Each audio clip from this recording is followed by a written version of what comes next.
하늘의 문을 여소서 이곳을 주목하소서.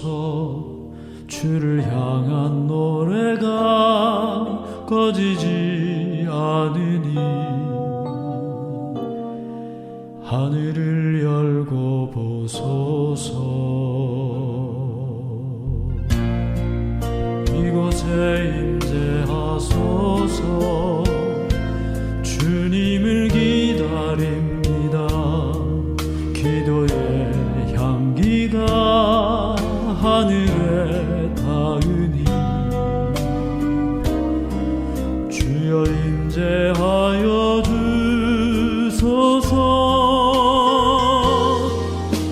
이곳에 오셔서 이곳에 앉으소서. 이곳에서 드리는 예배를 받으소서. 주님의 이름이 주님의 이름만이 오직 주의 이름만 이곳에 있습니다.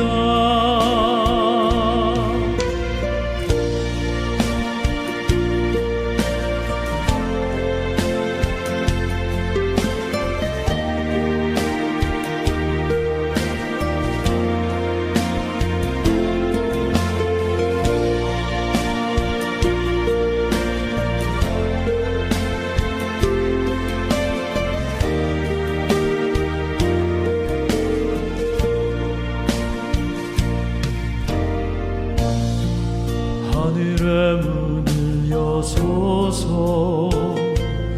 이곳을 주목하소서. 주를 향한 노래가 꺼지지 않으니 하늘을 열고 보소서. 이곳에 임재하소서. 주님을 기다립니다. 기도의 향기가 하늘에 닿으니 주여 임재하여 주소서.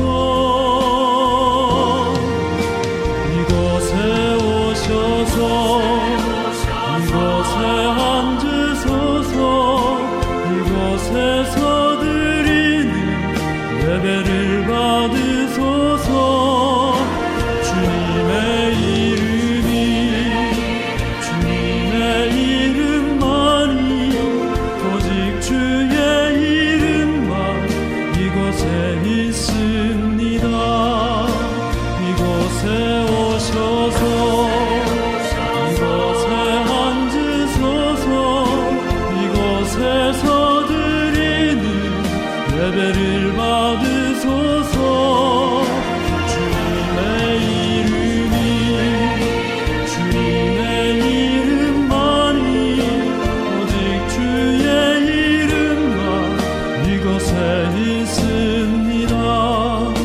주님의 이름이 주님의 이름만이 오직 주의 이름만 이곳에 있습니다.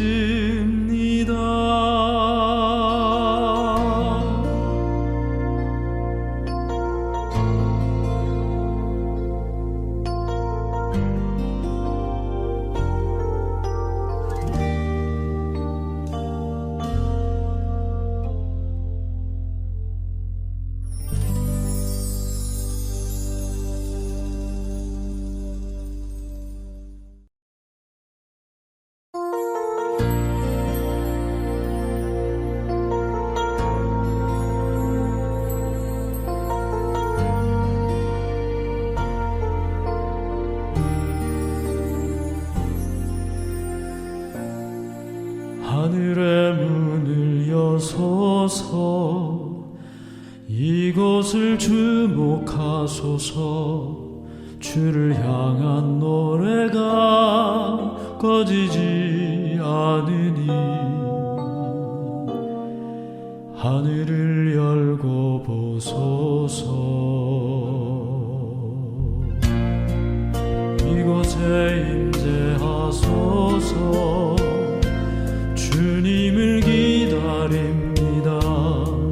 기도의 향기가 하늘에 닿으니 주여 임재하여 주소서.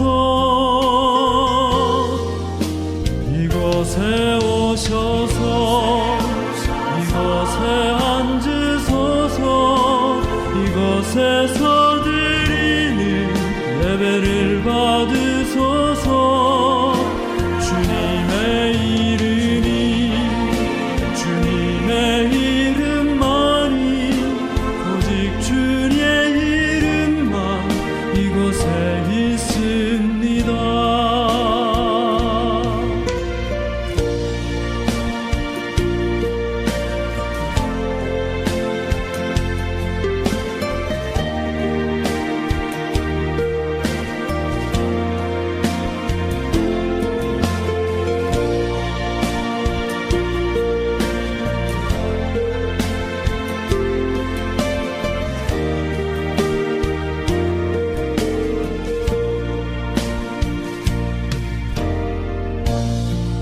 하늘의 문을 여소서.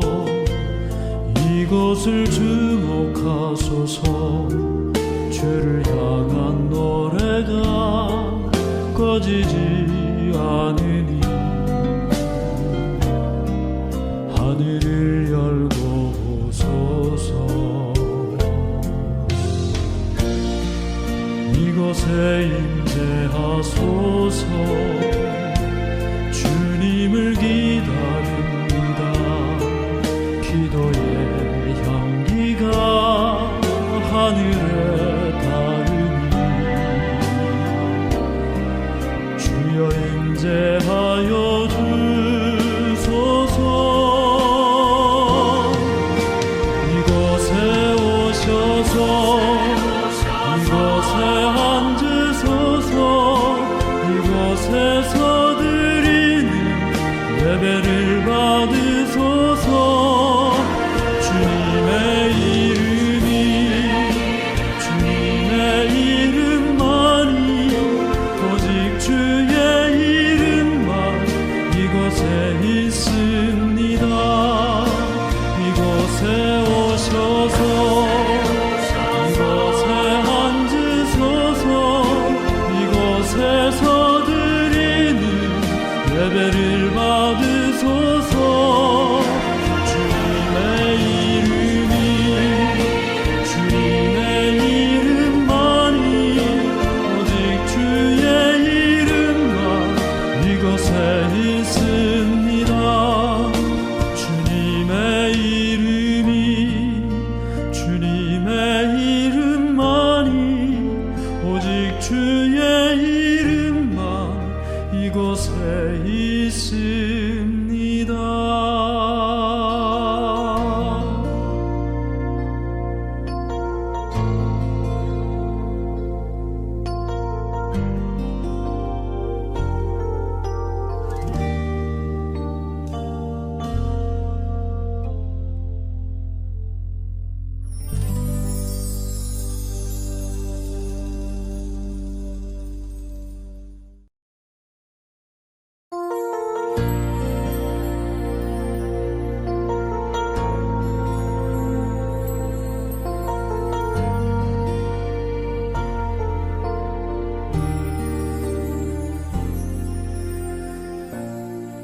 하늘의 문을 여소서.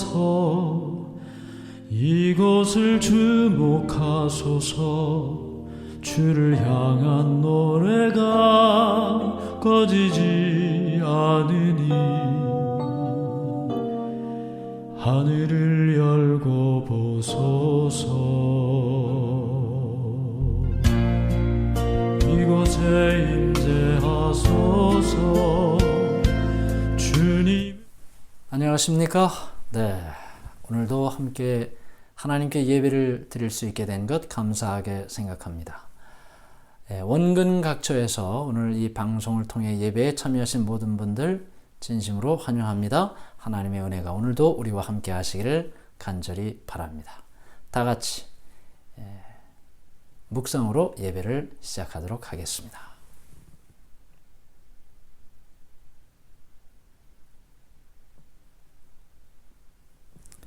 시작하는 찬미를 함께 부르겠습니다.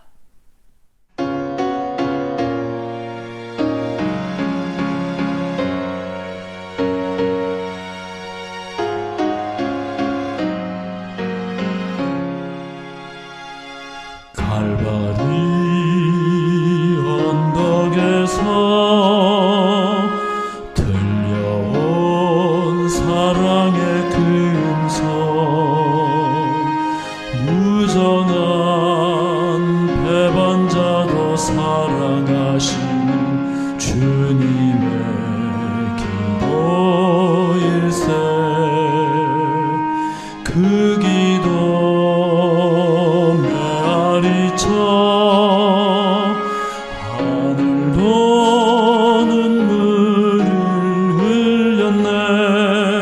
오 주여, 당신의 큰 사랑, 그 사랑 안에서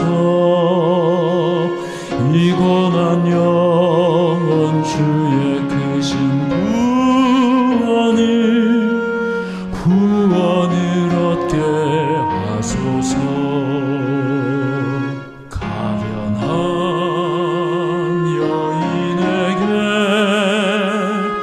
들려온 사랑의 금성, 죄인을 용서하고 사랑하시는 주님의 손길일세. 그 손길 감당 못해 땅들도 침묵을 지켰네. 오 주여, 당신의 큰 사랑, 그 사랑 안에서 이고난 영원 주의 크신 구원을 얻게 하소서. 불쌍한 탕자에게 들려온 사랑의 금성, 큰 죄인 사랑하며 받아주시는 주님의 가슴일세. 그 사랑 깊고 깊어 영원히 그 안에 살리라. 오 주여, 당신의 큰 사랑, 그 사랑 안에서 이고난 영원 주의 크신 구원을 얻게 하소서.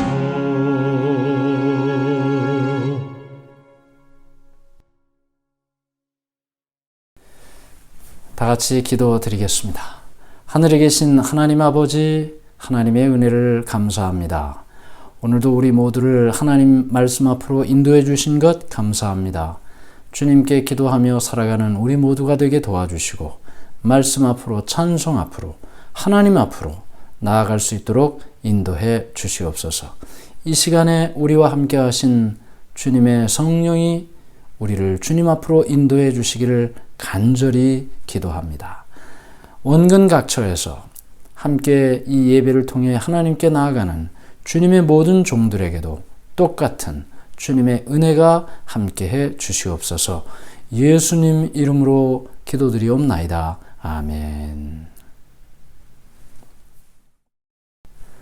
네, 오늘 우리가 함께 배울 말씀은 그리스도와 함께 받는 고난 세 번째 시간인데요. 제목은 새장 되겠습니다. 새장. 네, 새장 아시죠? 새장. 새를 기르는 것이 새장이죠. 자, 기억절 말씀은 베드로전서 1장 6절의 말씀입니다. 그러므로 너희가 이제 여러 가지 시험으로 말미암아 잠깐 근심하게 되지 않을 수 없으나 오히려 크게 기뻐하는도다. 네, 베드로전서 1장 6절의 말씀을 우리가 함께 보았습니다. 이 교과책에 나오는 참 의미 깊은 이야기 우리가 함께 보고 있습니다. 새장에 새가 한 마리 있는데 바깥에 뭐 이런저런 소리가 막 나고 다른 음악 소리도 막 나고, 근데 이 주인이 이 새에게 노래를 가르쳐 주려고 그래요.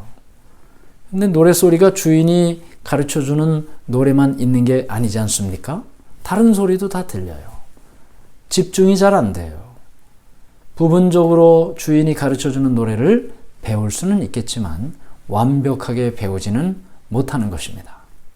그런데 이 주인이 말이죠, 아주 캄캄한 곳으로 이 새장을 가지고 가서 보재기를 씌웁니다. 아주 캄캄하겠죠. 아무 소리도 들리지 않아요. 아무것도 보이지 않아요. 그때 이 주인이 노래를 가르쳐 줍니다. 그때 이 새는 다른 어떤 환경에서보다도 주인이 가르쳐 주는 그 노래를 잘 완벽하게 배울 수 있는 것이죠. 하나님께서 때때로 우리에게 노래를 가르쳐 주시는데, 아주 캄캄한 곳, 아무것도 보이지 않는 곳, 아무것도 들리지 않는 곳, 그걸 다른 말로 하면 막막하다라고 하죠. 막막하다. 한치 앞을 볼 수 없다. 아무것도 들을 수도 없고 아무것도 보이지 않는다. 한 걸음을 어느 방향으로 내딛어야 할지 모르겠다. 그럴 때 막막하다. 어쩌면 이 새가 막막한 그 깜깜한 곳에 있을 때 그 주인이 가르쳐주는 노래를 잘 배운 것처럼 우리는 어쩌면 하나님께서 우리를 아주 캄캄하게 어둡게 한치 앞도 볼 수 없는 그런 막막한 환경 가운데 있을 때 하나님께서 우리에게 노래를 가르쳐 주시고 우리에게 그 노래를 배우도록 하시는 것, 우리는 그것을 시련 또는 고난이라고 부릅니다. 우리가 오늘 배우는 이 세 장의 의미는 바로 그것을 설명하고 있는 것입니다. 우리의 인생에서 캄캄한 그때, 어두운 그때, 막막한 그때, 그때 하나님께서는 우리에게 구원의 노래, 생명 강가에서 부를 그 노래를 가르쳐 주시는 거죠. 잘 배워야 되겠죠? 네. 여기 치료봉사 472페이지에 이렇게 말씀이 기록되어 있습니다. 우리가 배울 노래. 그분께서는 우리가 배우기를 원하시는 노래를 가지고 계신다.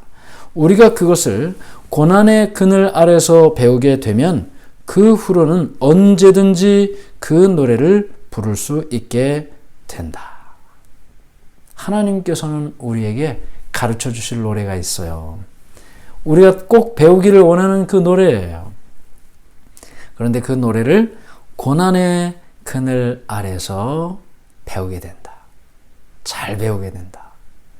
그래서 완벽하게 배운 그 노래를 언제 어디서든 부를 수 있게 된다. 하나님께서 나를 얼마나 사랑하시는지, 하나님께서 나를 어떻게 구원하셨는지 그것을 바로 이때 배운다는 것입니다. 자, 이 내용을 우리가 생각하면서 첫 번째 이야기를 봅니다. 막다른 길을 지나 약속의 땅으로. 출애굽기 14장 10절 말씀입니다.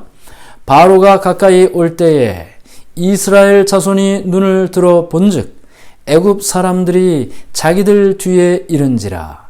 이스라엘 자손이 심히 두려워하여 여호와께 부르짖고. 자, 홍해를 이제 건너려고 해요. 출애굽했어요. 애굽에서 나와요. 하나님께서 그들을 인도해 주셨어요. 가만히 있지 않았습니까? 애굽에서 그냥 가만히 살고 있었어요. 하나님께서 모세를 부르시고 그들에게 보내셨습니다. 그리고 그들을 이끌어내셨습니다. 하나님께서 이끌어내셨습니다. 그들은 하나님의 이끌림을 따라 나왔습니다. 열 재앙이 있었고요. 그 열 재앙에서 하나님께서는 이스라엘 백성들을 보존하셨습니다. 지켜주셨습니다. 그리고 마침내 애굽에서 나올 수 있도록 해 주셨습니다. 여기까지는 너무나 멋있네요. 그러면 그 다음부터는 어떤 일이 있어야 될까요? 좋은 일만 있어야 되지 않겠습니까? 우리 생각에는. 하나님 말씀대로 사니까 좋은 일들이 쭉 있어야 되잖아요. 그런데 여기 지금 우리가 읽은 말씀을 보니까 순순히 그냥 나가게 된 게 아니었어요. 그들이 이스라엘 백성들이 모세를 따라서 애굽에서 나온 지 얼마 되지 않아. 그들의 앞에는 뭐가 있습니까? 홍해가 있어요. 산이 있어요. 뒤로는 애굽 사람들이 쫓아오고 있어요.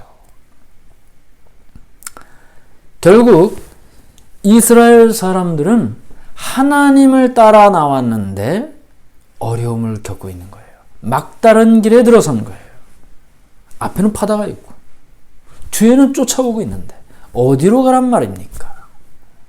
막다른 길이죠. 사실 광야를 지날 때도 마찬가지였습니다. 홍해를 건너서 이제 광야 생활을 시작한 다음에도 하나님을 따라가는 거 아니에요. 낮에는 구름 기둥으로, 밤에는 불 기둥으로 하나님께서 이스라엘 백성들을 인도해 주셨습니다. 하나님 따라가는 거예요. 다른 곳으로 가는 게 아니에요. 구름이 앞으로 가면 갔어요. 구름이 정지하면 섰어요.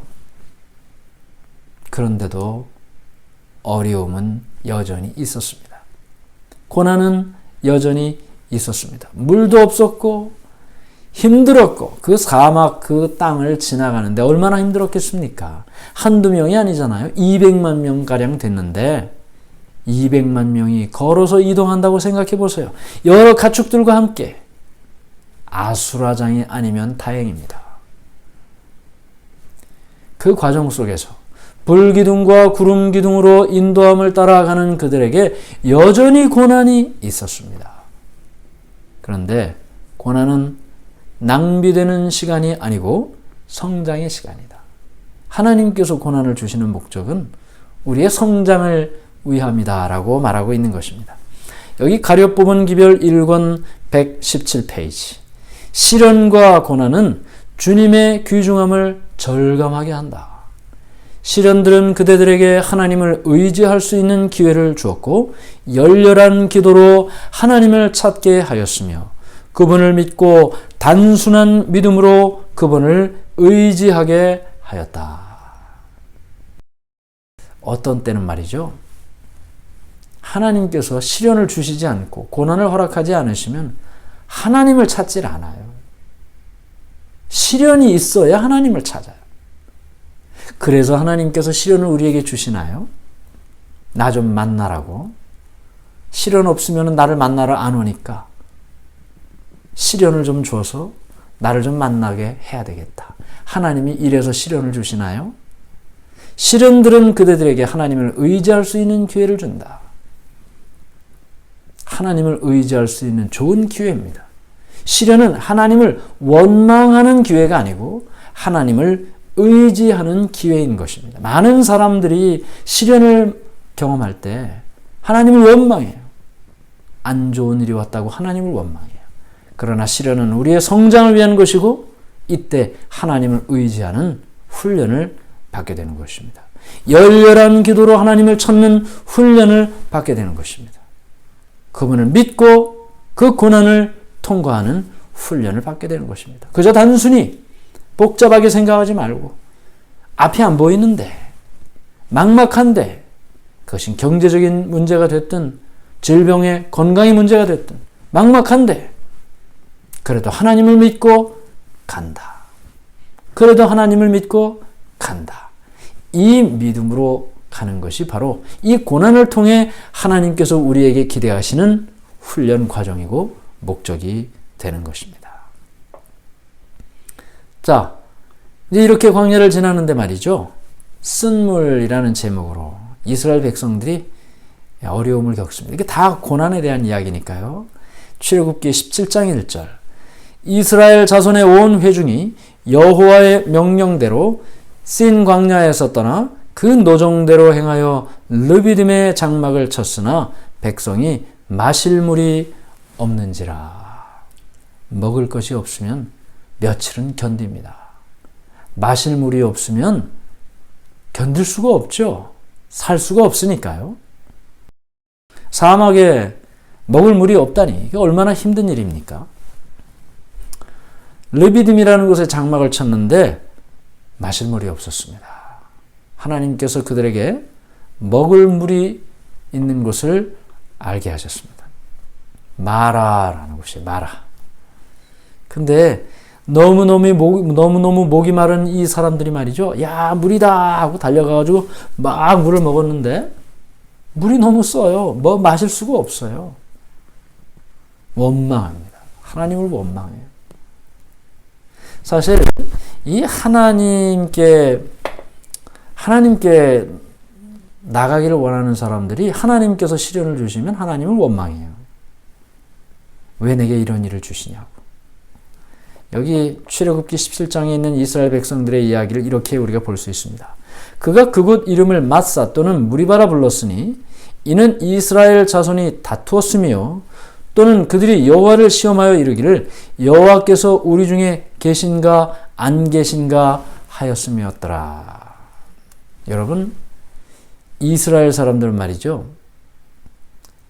어려움을 겪었을 때 지금 어려움 아닙니까? 물이 없고 또 물인가 싶어서 가서 마셨더니 먹을 물이 아니고 이런 생각, 이런 경험을 하면서 이런 어려운 경험을 하면서 그는 하나님이 계신가 안 계신가 했다 그랬어요.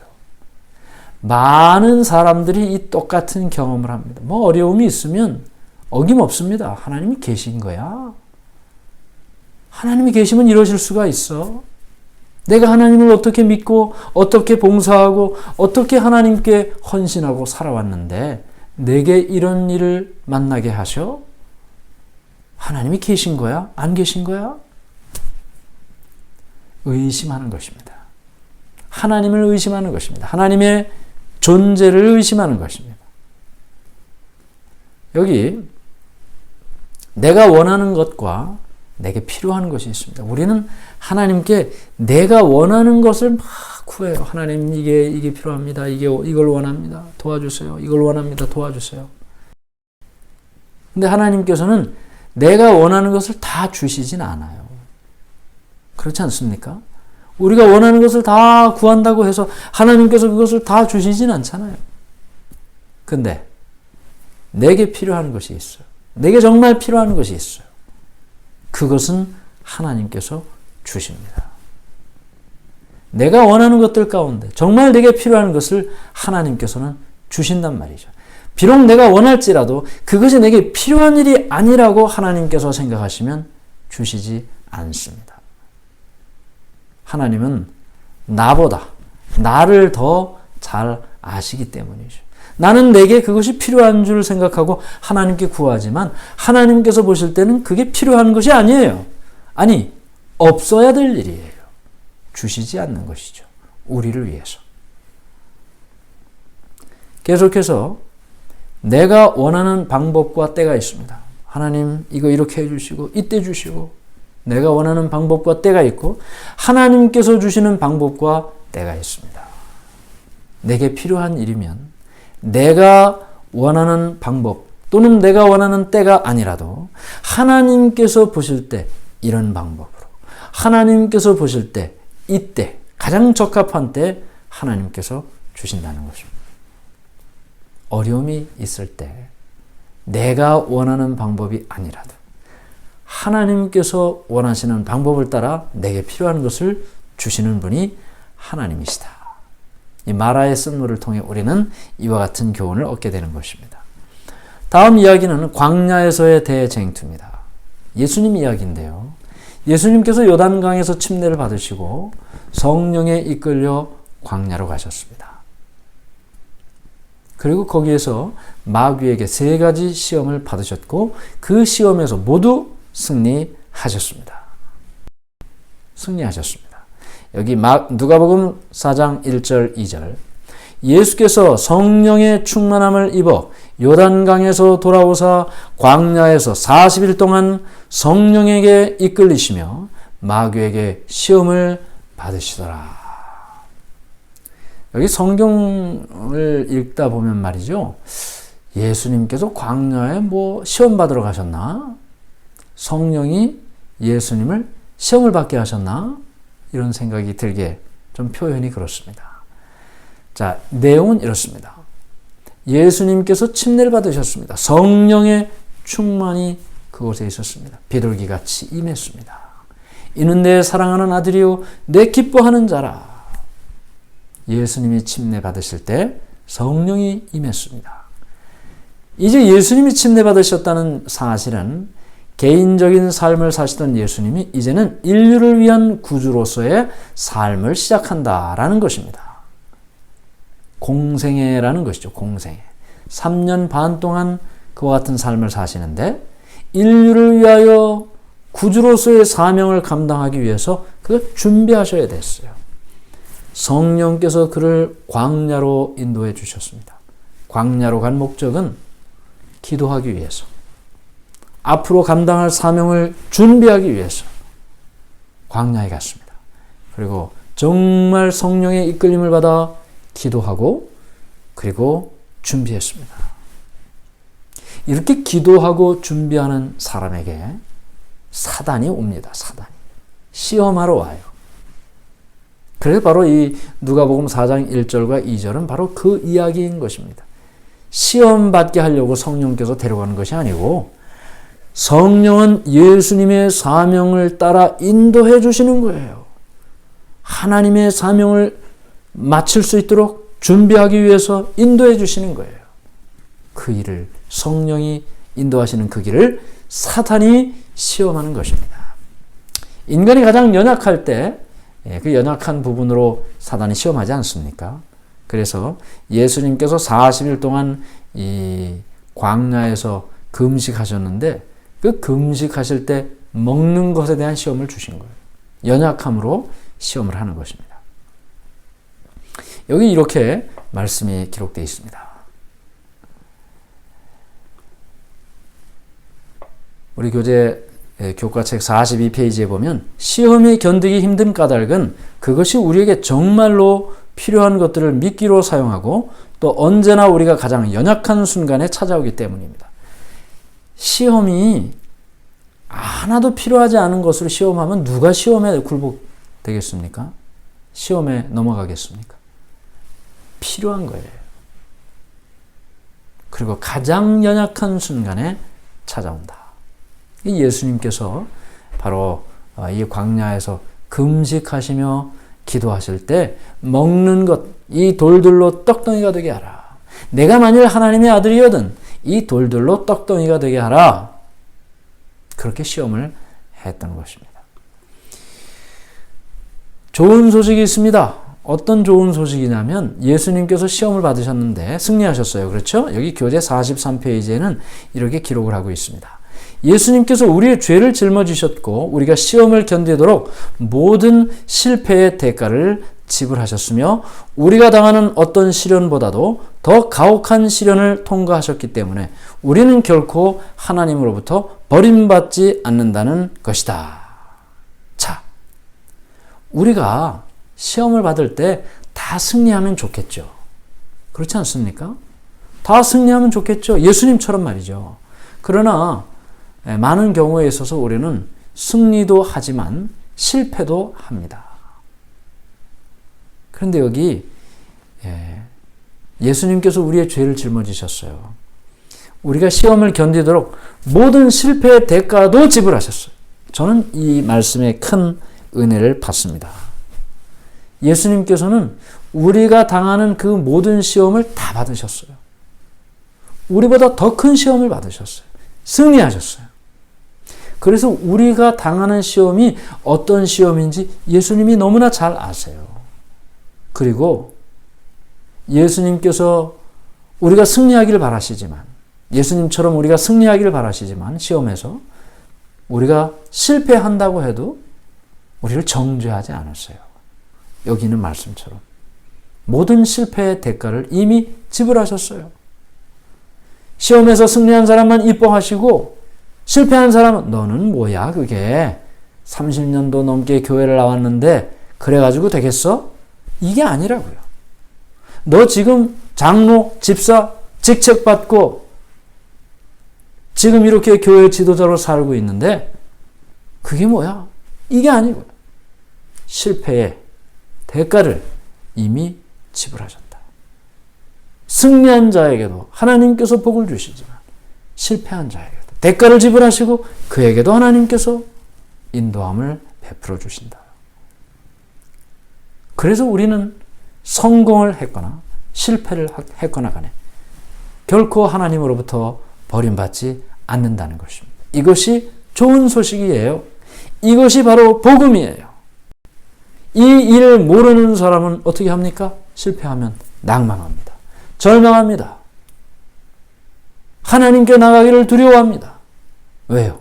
심판받을 것이 두려워서 하나님께 나가기를 두려워합니다. 그러나 하나님께서는, 예수님께서는 이미 모든 실패의 대가를 지불하셨어요.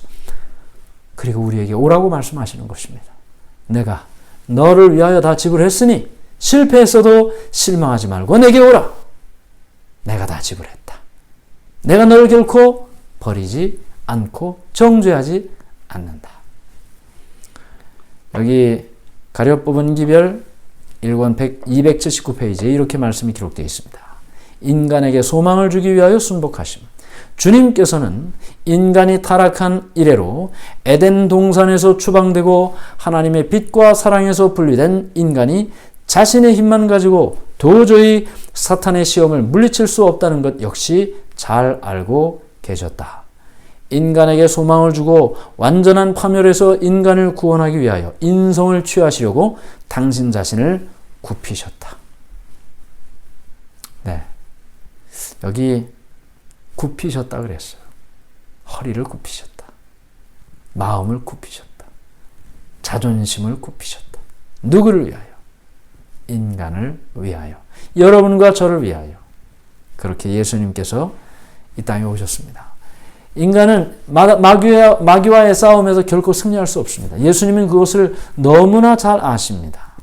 그래서 인간에게 소망을 주고 인간을 구원하기 위하여 이 땅에 오셔서 우리와 함께 계시는 것입니다. 자, 다음 이야기를 보겠습니다. 불멸의 유산이다. 불멸의 유산.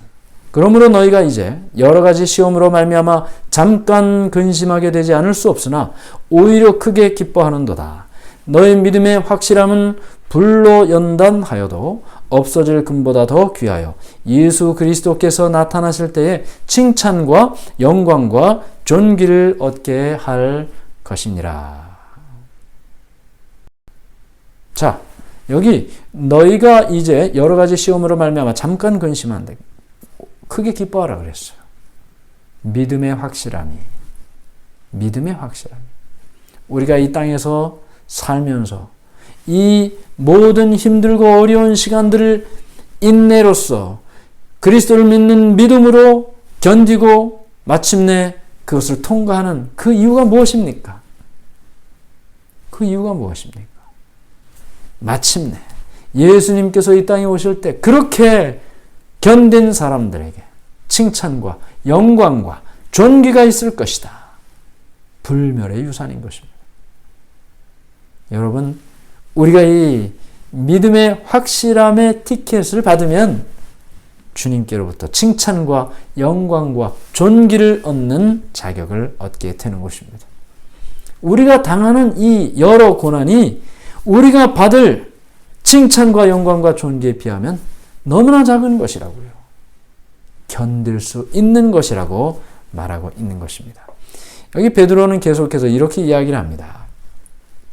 예수 그리스도의 사도 베드로는 본도, 갈라디아, 갑바도기아, 아시아와 비두니아에 흩어진 나그네, 곧 하나님 아버지의 미리하심을 따라 성령이 거룩하게 하심으로 순종함과 예수 그리스도의 핏부림을 얻기 위하여 택하심을 받은 자들에게 편지하노니 은혜와 평강이 너희에게 더욱 많을지어다. 네, 베드로가 여기저기 흩어져 있는 사람들에게 편지하고 있어요. 흩어진 나그네다. 흩어진 나그네. 그들이 왜 흩어져 있을까요? 그들은 모여 있을 수가 없습니다. 핍박을 받았기 때문에. 모여 있으면 다 같이 죽을 수도 있어요. 그들이 다 핍박과 박해를 피해서 흩어졌어요. 나그네가 됐어요. 그들이 왜 이렇게 핍박과 나그네의 삶을 살아야 했습니까? 그들은 하나님 아버지를 믿는 믿음을 가졌어요. 성령의 거룩하게 하시는 순종을 경험했어요. 그리스도의 핏부림을 경험했어요. 포기할 수 없는 것입니다. 이와 같은 믿음의 삶을 통해서 그들에게 다가온 고난을 두려워하지 않고 비록 흩어져 살아도 손가락질을 받아도 조롱을 받아도 그들은 그들이 받을 칭찬과 영광과 존귀를 인해 결코 그 고난을 포기하지 않았습니다. 두려워하지 않았습니다. 물러서지 않았습니다. 그것이 바로 베드로가 그 모든 성도들 흩어진 나그네라고 이야기하는 그들에게 보내는 편지의 내용인 것입니다. 계속 이렇게 이야기를 하고 있습니다. 예수를 너희가 보지 못하였으나 사랑하는도다. 이제도 보지 못하나 믿고 말할 수 없는 영광스러운 즐거움으로 기뻐하니 믿음의 결국 곧 영혼의 구원을 받음이라. 네, 우리가 그리스도를 보질 못했습니다. 그 사람들처럼 말이죠. 그래도 그리스도를 사랑한다. 보지 못했지만 믿고 산다. 그리고 영광스러운 즐거움으로 기뻐하고 믿음의 결국 곧 영혼의 구원을 받게 된다. 시련과 고난 속에서도 그들은 그들의 믿음의 가치를 잃지 않았습니다. 그 고난이 오히려 그들의 믿음을 더욱더 아름답게 만들어줬어요. 더 믿게 만들었어요. 더 하나님을 신뢰하게 만들었습니다. 여기 우리 교재 45페이지에 보면 이렇게 말씀이 기록되어 있습니다. 비록 우리가 많은 시련으로 인해 고통을 당한다고 할지라도 고난과 아픔과 죽음이 없는 새하늘과 새 땅에서 누릴 영원한 생명에 우리의 시선을 고정시켜야 한다. 예수님의 죽음을 통해 보장된 이 약속을 힘입어 우리는 시련 중에서도 믿음을 잃지 말고 믿음의 길을 가로막는 모든 것들을 제거해 주시도록 주님께 간구하여야 한다. 우리가 받을 그 영생의 상급, 영원한 생명, 그것을 바라보는 것이 오늘날 이 땅을 살며 당하는 그 고난을 극복할 수 있는 힘이 된다는 것입니다. 시련 중에도 믿음을 잃지 말고 주님께 간구하며 나가야 한다. 우리의 믿음이 이 불멸의 유산에 대한 확고한 믿음으로 오늘의 고난을 극복할 수 있게 되기를 간절히 바랍니다. 자, 목요일 이야기는 이렇습니다. 한 이야기가 나와요. 알렉스라는 한 사람의 이야기가 나오는데 사실 화랑방탕한 삶을 살던 그가 하나님을 깨닫고 마침내는 신학교까지 간다는 이야기입니다. 건강에 어려움이 왔습니다. 경제적으로도 어려움이 왔습니다. 신학을 공부하는 일이 계속 유지되기가 어려워졌습니다. 마음속에 고민이 들었어요. 하나님께서 나를 부르셨다는 확신을 가지고 왔는데 정말 나를 부르신 것이 맞나? 내가 그 일을 감당할 수 있는 사람인가? 그는 고민하고 방황했습니다. 하나님을 떠날 수도 있는 지경에까지 이르게 됩니다. 여기 제가 적어왔어요. 우리의 삶이 거의 침몰할 때 어떻게 하나님을 계속 믿고 살 수 있을까? 우리의 삶이 거의 침몰되는 것처럼 보일 때 조금만 내려가는 게 아니죠. 조금 내려갈 때는 뭐 그 정도는 아니에요. 조금씩 내려가는데 계속 내려가요. 다시 올라올 기미가 보이질 않아요. 거의 반 이상이 침몰되면 희망이 없는 것처럼 보이죠. 우리의 삶이 거의 침몰할 때 어떻게 하나님을 계속 믿고 살 수 있을까? 이스라엘 백성들처럼 말이죠. 하나님이 계신가 안 계신가 이런 마음이 들 때 내가 계속 하나님을 믿고 사는 게 나은 일인가? 아니면 다른 사람들이 사는 것처럼 사는 게 나은 일인가? 이럴 때 어떻게 우리는 우리의 믿음을 지키고 살 수 있냐 말입니다. 여기 증언보감 2권 110페이지에 이렇게 말씀이 기록되어 있습니다. 낭만과 의심에서 벗어나려면 사랑하는 형제자매여, 사탄이 그대들의 마음을 낙담과 우울과 의심으로 채우고자 하거든 그의 제안들을 물리치라. 모든 죄에서 깨끗하게 해주는 예수님의 피를 그에게 말해주라. 그대는 유혹자의 능력에서 그대 자신을 건져낼 수 없다. 그러나 그 귀중한 피의 공로를 제시할 때 그는 떨며 도망한다. 자, 여기 제가 하이라이트 했죠. 낙담과 우울과 의심. 이게 내 마음을 자꾸 채워나갈 때, 이 인생이 침몰하면 이게 자꾸 생겨요. 낙담, 우울, 하나님에 대한 의심, 이게 자꾸 생겨요. 그때 어떻게 하라고요? 사단을 물리치라. 그에게 어떻게 해요? 예수 그리스도의 피를 말해주라. 피의 공로를 제시할 때 그는 떨며 도망한다. 불시험이 우리에게 오는 것, 이상하게 여기지 말라 그랬습니다. 그리스도를 믿고 살고자 하는 자들에게는 너무나 당연한 일입니다. 성경을 한번 우리가 살펴보세요. 창세기부터 요한계시록까지. 하나님을 믿고자 하는 자들에게 항상 좋은 일만 있었는가? 그렇지 않습니다. 어떤 면으로는 항상 고난이 있었습니다. 아벨은 순교했습니다. 많은 그리스도인들이 고통과 핍박을 받았습니다. 예수님도 핍박받았습니다. 바울도 그랬습니다. 오늘날의 그리스도인도 정말 믿음을 가지고 살려고 하는 자에게 핍박이 있는 것은 당연한 것입니다. 고난이 있는 것은 당연한 것입니다. 그때마다 우리는 그리스도를 붙잡고 신뢰하고 내게 다가오는 사단의 시험을 물리치고 그리고 마침내 그리스도와 함께 승리하는 경험을 살아야 될 것입니다. 오늘 우리는 몇 가지 교훈을 얻게 되는데요. 첫 번째는 고난 중에 기다리라. 고난에는 다른 약이 없습니다. 인내밖에 없습니다. 인내. 기다려야 돼요. 왜냐하면 끝이 있기 때문에. 아, 이게 끝이 있을까? 내가 이걸 감당할 수 있을까? 할 수 있습니다. 할 수 있는 일을 우리에게 허락하신다고 하셨으니까. 여러분에게 온 모든 그 고난과 어려움은 여러분이 감당할 수 있는 일입니다. 견디는 일이 우리가 할 수 있는 최선의 일입니다. 물론 나의 힘으로만 견딜 수는 없죠. 믿음을 가지고 견뎌야 되는 것입니다. 믿음은 견딜 수 있는 힘이에요. 예수님을 믿는 믿음의 힘이 지금 나의 이 고난을 견딜 수 있는 힘이에요. 의지하고 붙잡고 간구하고 그렇게 믿음을 가질 때 우리는 마침내 견딜 수 있는 것입니다. 마지막으로 세 번째는요. 소망은 믿음을 지탱해 준다. 이 믿음을 딱 가졌는데 말이죠. 시간이 좀 오래 걸린다. 그러면 이게 좀 간당간당해요. 그렇죠? 예. 어떤 땐 됐다가 어떤 땐 안 됐다가. 믿음이 계속해서 견고하게 지탱할 수 있는 방법은 소망을 가져야 된다. 말하고 있습니다. 소망. 끝을 봐야 되는 것입니다. 예수 그리스도께서 이 땅에 오시면 이 모든 일이 다 해결이 된다. 예수님께서는 마침내 나의 이 고난과 어려움을 해결해 주실 것이다.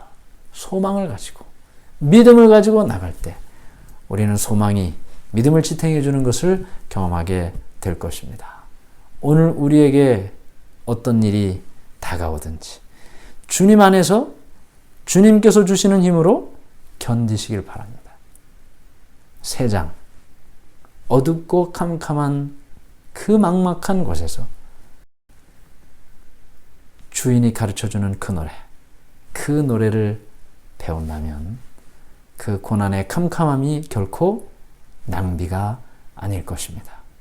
우리에게 가르쳐주시는, 하나님께서 가르쳐주시는 그 노래를 꼭 배우시기를 바라면서 이 시간에 말씀을 마치겠습니다.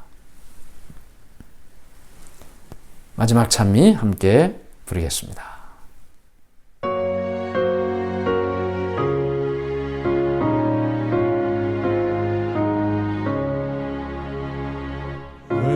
외로운 자는 곧 누구인가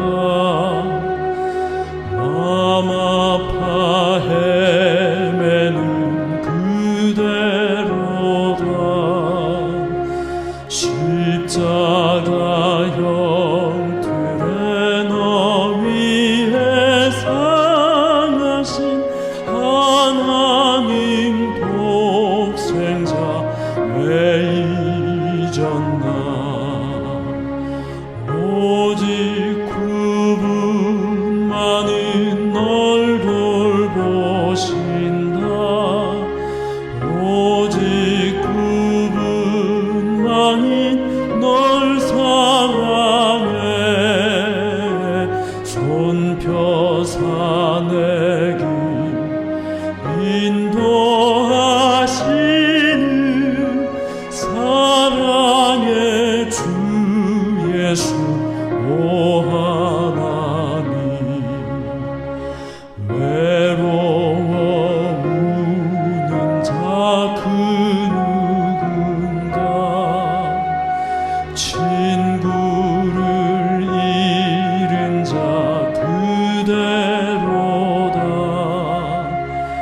모두 널 버려도 내 죄를 속하신 주 예수 참 친구 왜 잊었나 오직 그분만은 널 돌보신다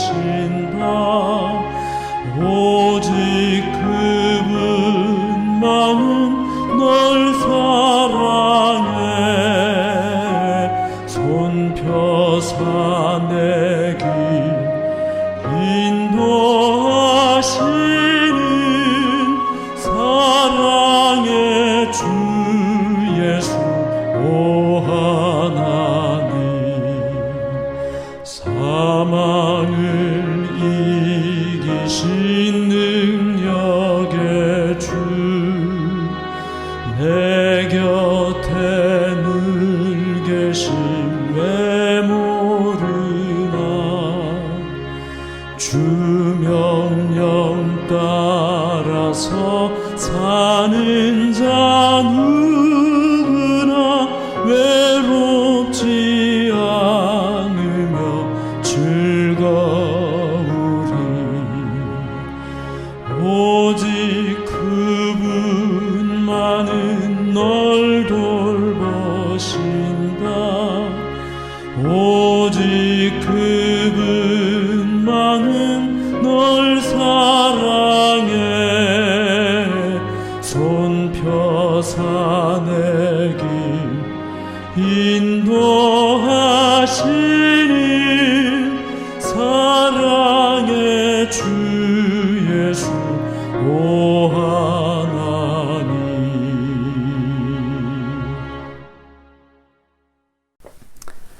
기도하겠습니다. 하늘에 계신 하나님 아버지, 하나님의 은혜를 감사합니다. 오늘 우리가 어쩌면 세상에 갇혀서 캄캄한 가운데, 막막함 가운데 사는지도 모릅니다. 그러나 하나님께서 우리에게 이와 같은 일을 허락하시는 이유가 있음을 깨닫고 하나님께서 우리에게 가르쳐 주시는 어린 양의 노래, 모세의 노래를, 하나님께서 우리를 인도하시는 그 이야기를 노래를 통해 배울 수 있도록 인도해 주시옵소서.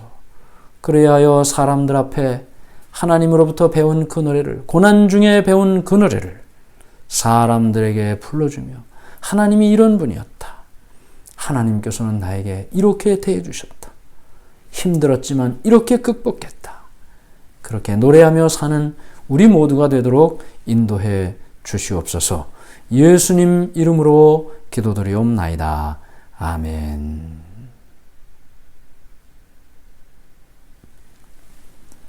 네, 하나님께서 오늘 이 밤도 함께 해 주시기를 바랍니다. 다음 예배 때 뵙겠습니다.